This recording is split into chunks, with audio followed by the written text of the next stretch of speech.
sa atin pong pagbubulay sa hapong ito bilang pagdiriwang sa kaganapan ng ikapitong araw. Atin pong tunghayan ang patuloy na ibinigay na aral ng Diyos sa Exodo chapter 20 verse 8.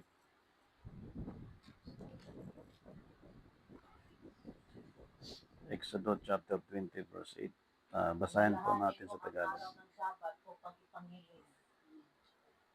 Sa English Bible. Remember the Sabbath day to keep it holy. Remember the Sabbath day to keep it holy. Sa tuloy po na bersikulo, Anim na araw nagagawa ka at iyong gagawin ang lahat ng iyong gawain. ilang araw? Anim. Anim na araw nagagawa ka at iyong gagawin ang lahat ng iyong gawain. Inuutos ng Diyos na sa Israel, sa Hudyo, na sa loob ng isang linggo, merong 6 na araw na itinakda ang Diyos sa paggawa ng tao. Tuloy mo. Then, ngunit ang ikapitong araw ay Sabat sa Panginoon mong Diyos. Sa araw na iyan ay huwag kang gagawa ng anumang gawa. Ikaw ni ang iyong anak na lalaki, ni babae, ni ang iyong aliping lalaki, ni babae, ni ang iyong baka, ni ang iyong pagkaibang lupa na nasa loob ng iyong mga pintuang daan. Kasama po dyan yung mga alipin, mga alagang hayop. Na yun ay inorder ng Diyos upang sundin ng lahat ng tao ang kautusan ng Diyos. Ilang araw ang tao gagawa? 6. At pagdating sa ikapitong araw, ang ikapitong araw ay itinakda ng Diyos para maging sabat o kapahingahan sa lahat ng taong nabubuhay sa ibabaw ng daigdig. Ngayon, ang 6 at saka yung ikapito, yung 6 ay binigay ng Diyos para sa tao.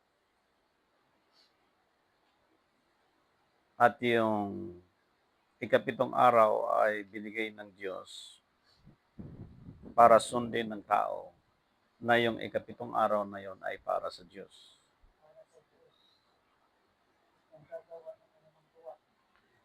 Alipin, maging lahat ng bagay, hayop, pagdating ng ikapitong araw, walang magpapastol, walang maghanap buhay, walang magtatanim, walang mag-harvest, walang gagawa sa madaling sabi, sapagkat ang ikapitong araw ay para sa Diyos. Ngayon, sa panahon natin, yung Exodus chapter 20 verse 8, sa ilalim po ng 10 utos. Dito po sa 1 Corinthians chapter 1 verse 9, binanggit po dito, sapagkat nasusulat, iwawalat ko ang karunungan ng marurunong at isasawala ko ang kabaitan ng mababait. Pag binalikan natin sa time ng Turi ni Babel, nung hindi pa sila umabot doon sa punto na magkanya-kanya, ang kanilang lingwahe ay isa.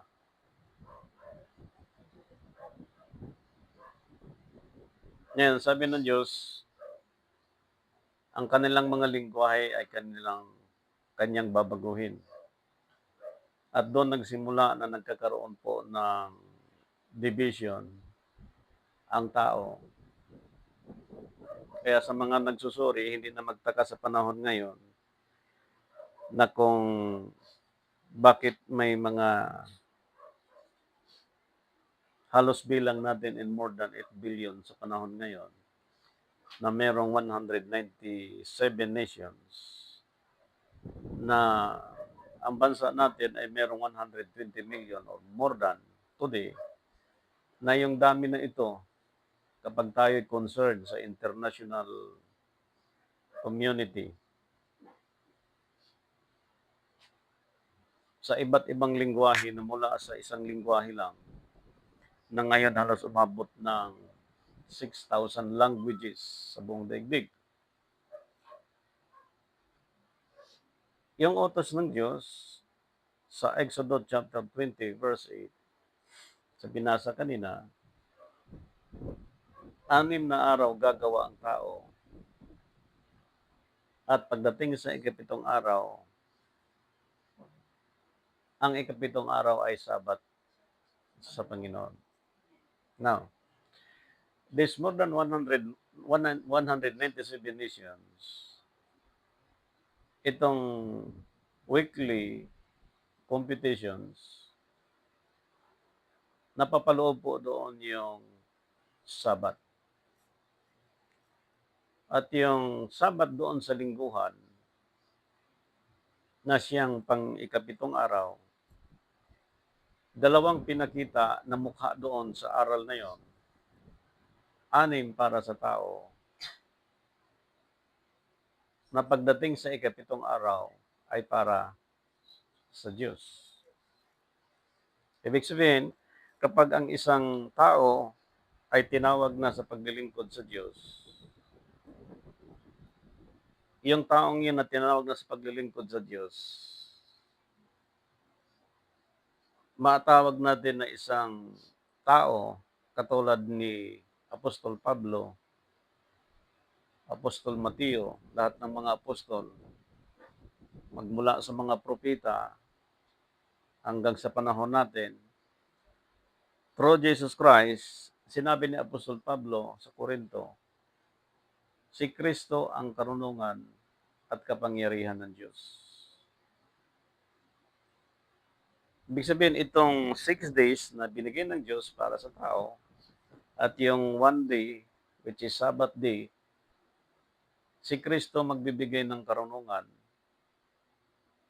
kung paano i-apply ng lahat ng believers ngayon sa buong daigdig at i-practice, ipamuhay itong 6 days, lalo't higit po sa 7th day.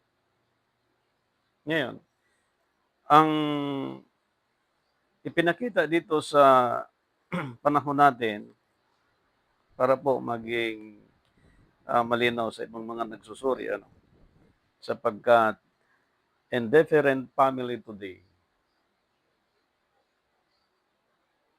ang iba may tapos, ang iba wala. Ang iba katamtaman lang.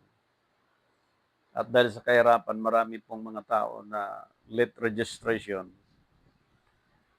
At sa sitwasyon ng buhay ngayon, makikita natin na halos ang mga religious group ay nagkakaroon ng kanya-kanyang paniniwala at pananaw tungkol po dito. Ngunit, idinidiin ng Scripture sa Exodus chapter 20 verse 8 na yung pagganap sa ikapitong araw ay gawing may kabanalan.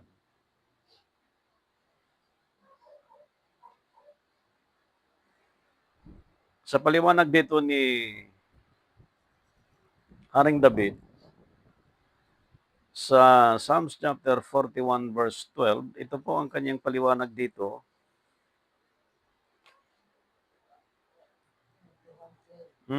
At tungkol sa akin, iyong kinalalayan ako sa aking pagtatapat at inilalagay mo ako sa harap ng iyong mukha magpakailanman. Yun.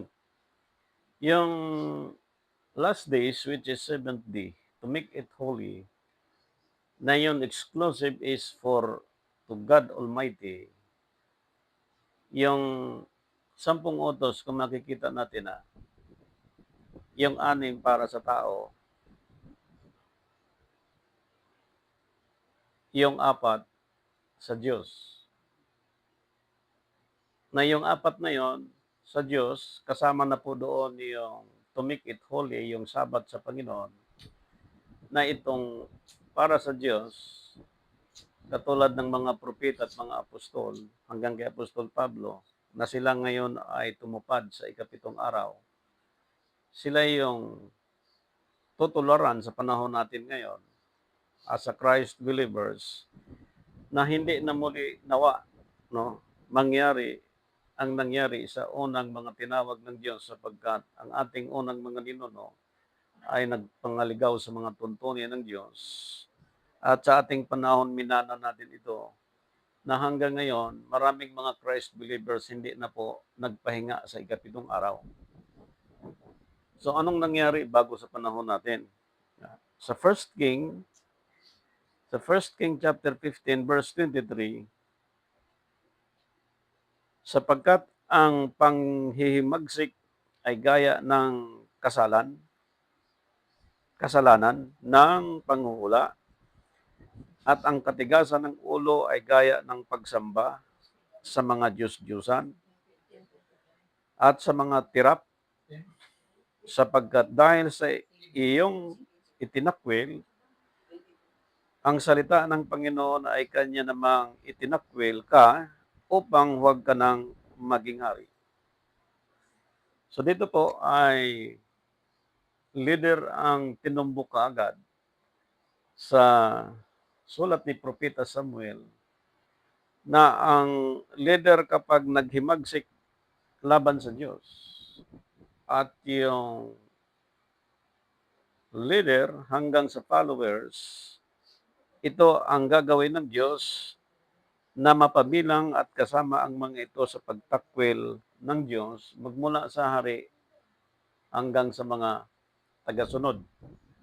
Kung naalala natin sa panahon ni Daniel, nung pinarusahan si Daniel na hindi sumunod sa hari at napatunayan na si Daniel hindi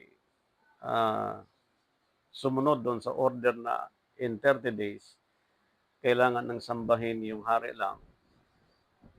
Ngunit yung mga nagwika sa hari na kailangan parusahan ang sumuway, instead si Daniel, kundi iyong mga right hand kumbaga, iyon ang napahamak at kinain sila ng mga leon. Ngayon, ito po ay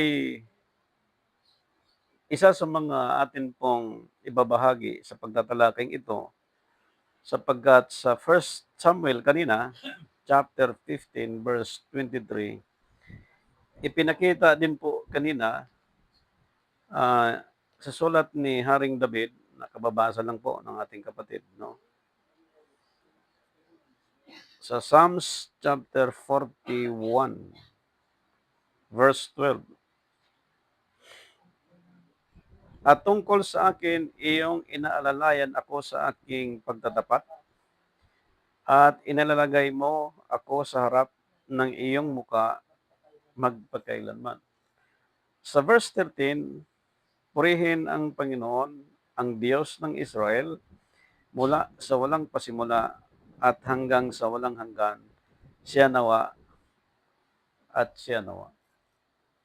So, ibig sabihin, ang 6 days, which is the working day para sa tao internationally, at yung 1 day na kapag nagawa ng tao, exclusive para sa Diyos na paglilingkod ng isang tao, ang kanyang karangalan na ginawa para sa kanyang sarili, na papuri sa Diyos. Ito ay sinabi ni Haring David na ito ay walang hanggang papuri, kaluwalhatian sa Diyos, siya nawa.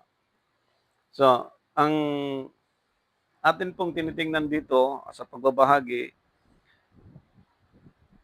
Those are Christ believers, men and women, in any religious. Million ang membro, thousands ang membro, hundreds ang membro. Kung ito bang paglilingkod ng mga Christian ngayon at ilang mga religious na naglilingkod sa Diyos, ito ba'y nakakita na ng dangal mula sa Diyos? Sapagkat ngayon, kapag pinag-uusapan ang dangal ng isang tao, pag sinabi mong Maria Magdalene, prostitute, ayoko niyan. Pero siya yung babae na pinatawad ng Panginoon at siya yung unang babae na nakakita sa kanya sa pagkabuhay na maguli ng ating tagapagligtas. So doon po makikita natin na sinabi rin ng Scripture, hindi na parito ang Diyos para sa mga mabuti, kundi para sa mga masama. At sa ating panahon, if we talk integrity, iniingatan ang apelyido, iniingatan ang pangalan ng bawat sino man na ito ay hindi madungisan. Na kahit elementary graduate ka lang or high school graduate, college level or college graduate, mula sa pagkabata hanggang sa nag-aral hanggang sa pagtanda, ito ay iniingatan sapagkat mahalagang pangalan. Subalit ipinakita sa paglilingkod sa Diyos na hindi po naging sentro ang profession ng tao doon sa 6 days sapagkat ang profession ginamit lang para sa 6 days. Ang profession hindi magagamit para sa 7th day. Now, paano ngayon sa ating panahon maibigay ng tao ang kapurihan para sa Diyos ayon kay King David na magpakailanman sapagkat ngayon ang weekly service sa Panginoon actually nagagawa ng tao ang pagsaserve sa Diyos weekly. After the service, hindi na ma-apply ng tao ang natutunan niya sa aral ng Diyos. Ibig sabihin, every week lang siya once nakapagpuri sa Diyos or every month or every year, hindi siya permanente. Hindi siya sunod-sunod ang pagpupuri sa Diyos sapagkat ngayon po, yan ang ating karanasan sa nagdaan. 3 years sa ganitong religion, 4 years sa ganitong religion, ako inabot ako ng almost 8 or 9 or 10 years. At doon ako nahubog sa aral ng Diyos sa ganong katagal. At doon ko rin nakita na masama na magbago sa aral ng Diyos. At ang pinakamasama, yung masamain mo pa ang aral ng Diyos. So, dito po, ang kapurihan sa Diyos, hindi ng tao na ibigay ng tuloy-tuloy. Hindi angkop doon sa sinabi ni King David.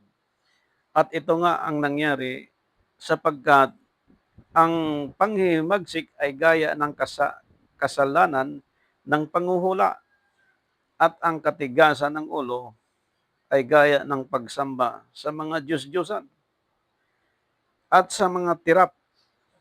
Ibig sabihin, may mga nagpahinga ng 6 days, nagtrabaho ng 6 days, naghanap buhay sa ilalim ng 6 days, at merong gumanap sa 7th day dahil sa katigasan ng ulo ang tungkol sa mga panghuhula, sorcerer. Ito ay naging pong isang bagay na pagsamba sa Diyos-Diyosan.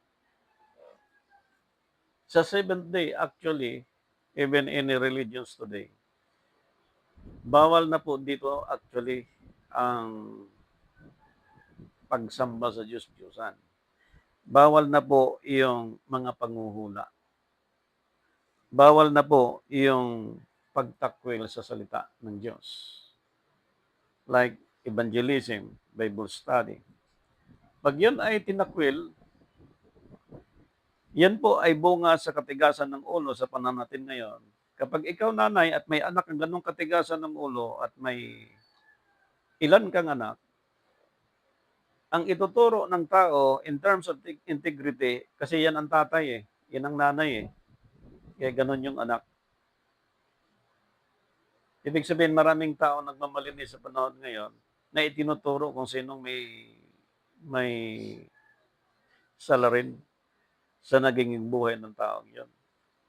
At kapag nakakita tayo ng mga pulubi, ng mga manggugulo sa kalsada o saan mang lugar, company, leader ng ating bansa, makikita mo ang pagkukorek kaagad ng karamihang mga tao sapagkat lahat ng tao naghahanap ng karangalan o dangal para sa sarili. Dito po, ipinakita ng scripture kung paano inilino ang paggamit at pag-apply nito sa ating panahon sapagkat hindi lang po sapat para sa akin ang pasayaw-sayaw sa iglesia, papuri, pag-worship sa Panginoon, awitin, panalangin sa Panginoon. Pagkatapos, after the service, kumusta na ang ministry ng youth? Kumusta na ang ministry ng mga women's? Kumusta na ang ministry ng mga pastor? Ano na ang understanding sa Seventh Day sa panahon ngayon? Sapagkat if we talk material, if we talk literal, if we talk anything of this world, yun po ay nasa ilalim ng 6th day. And we need to cross from the 6th day through Jesus Christ in our time sapagkat binanggit kaya ni Paul, si Kristo ang karunungan at kapangyarihan ng Diyos. So ang tanong, paano natin i-apply ito as a church, as a servants of the Lord? So tayo pong mga nagsusuri, no?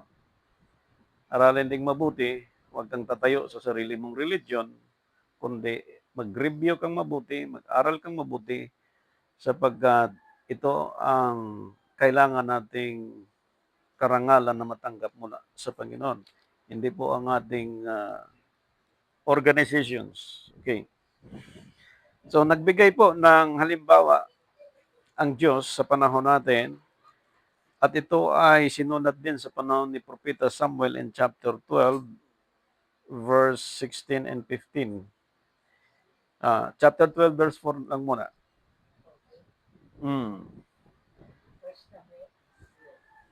First Samuel chapter 12 verse 4. Basahin natin sa Tagalog.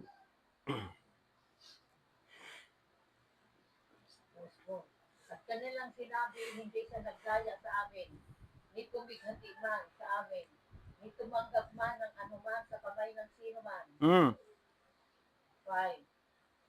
At sinabi niya sa kanila, ang Panginoon ay saksi laban sa inyo at ang kaniyang pinahira ng langis ay saksi sa araw na ito na hindi kayo nakasumpong ng anuman sa aking kamay. At kanilang sinabi, siya ay saksi. Ito ang atin pong inaasam, no? Ng ating mga professors sa mga Bible school.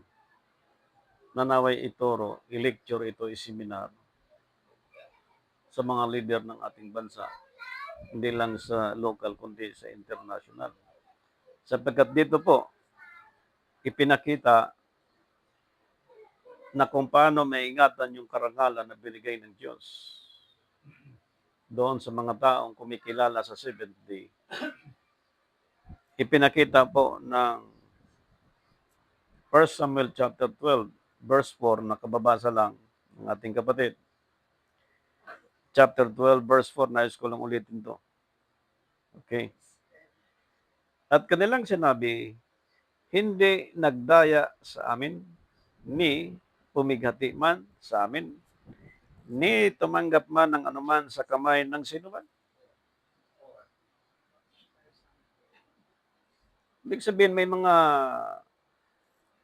mga sabuatan, may mga lagayan, may mga tumatanggap may binibigyan, may nagbigay, may tumanggap. Na yung paliwanag ng Scripture, ipinakita din po sa talatang ito, 1 King chapter 12, verse 13. At ang hari ay sumagot sa bayan na may katigasan at tinalikdan ang payo na ibinibigay sa kanya ng mga matanda. So malinaw na yung mga elders, yung mga matatanda, ay talagang masabi natin na sila yung nagsasabi ng totoo at nagsisikap ng may pamuhay ang totoo na maipagpatuloy yung dangal na iniingatan ng mga tatanda kung paano sa kaalaman niya na nagbigay ang Diyos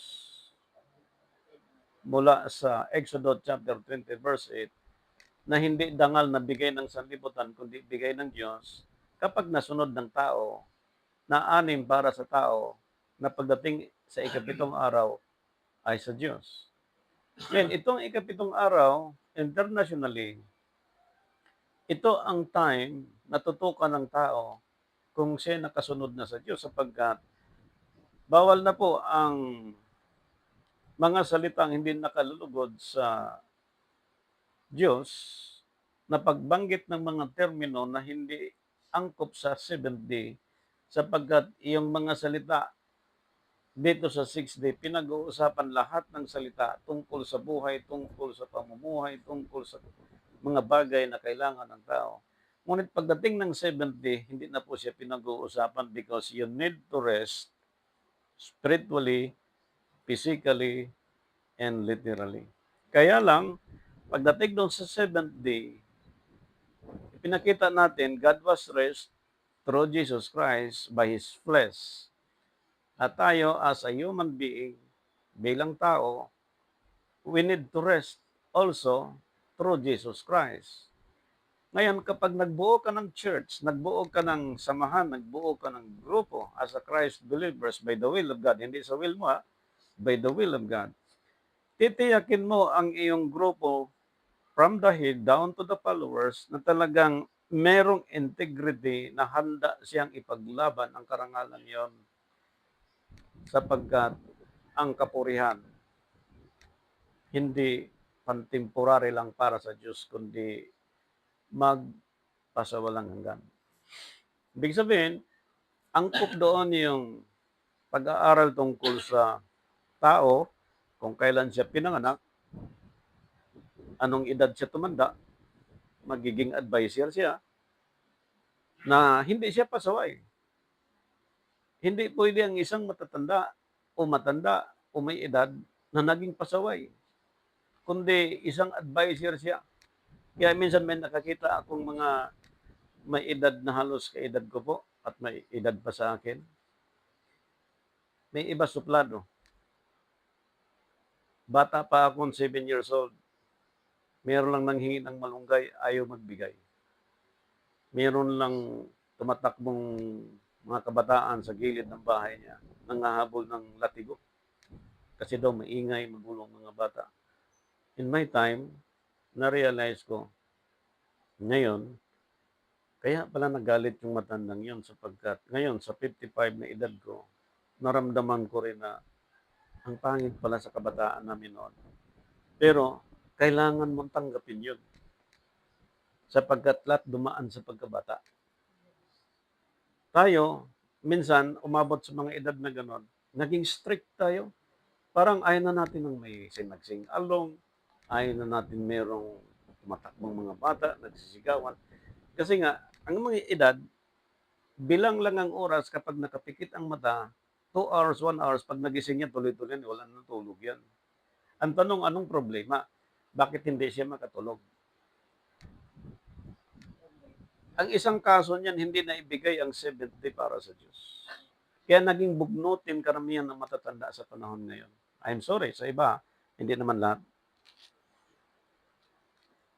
Doon sa pagiging bugnutin, nakikita natin yung dangal na binigyan ng Diyos para tao on the seventh day is not only for a physical that you need to have of anything in this world sa ilalim ng 6 days.